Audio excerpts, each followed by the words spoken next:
बेहदची परममहाशांती. आज आपण समजून घेऊयात बेहदचं ज्ञान कोणासाठी आहे. हे स्पष्ट करताना बापूजी म्हणतात, खरं पाहिलं तर प्रत्येक धर्म, प्रत्येक संस्था काही ना काही ज्ञान देतात. लोक वर्षानुवर्ष एक एक संस्था बदलत राहतात.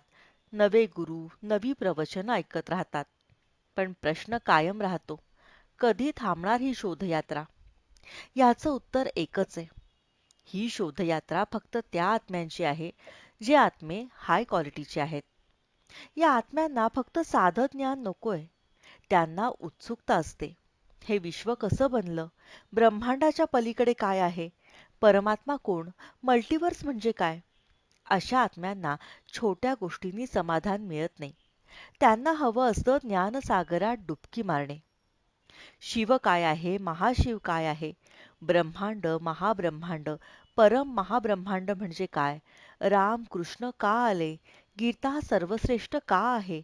आणि ऑलमायटी ऑथॉरिटी कोण आहे? ही उत्तरं मिळाली की आत्मा शांत होतो. म्हणूनच बेहदचं ज्ञान हे सर्वांसाठी नाही. ते फक्त हाय क्वालिटी आत्म्यांसाठी आहे, ज्यांच्या आत्म्यात आधीपासून हे रेकॉर्ड पडलेले आहेत. जेव्हा अशी आत्मा अत्युच्च परमज्ञान ऐकते, तेव्हा ती म्हणते, आता माझा शोध थांबला आणि मला समाधान मिळाले. परमशांती.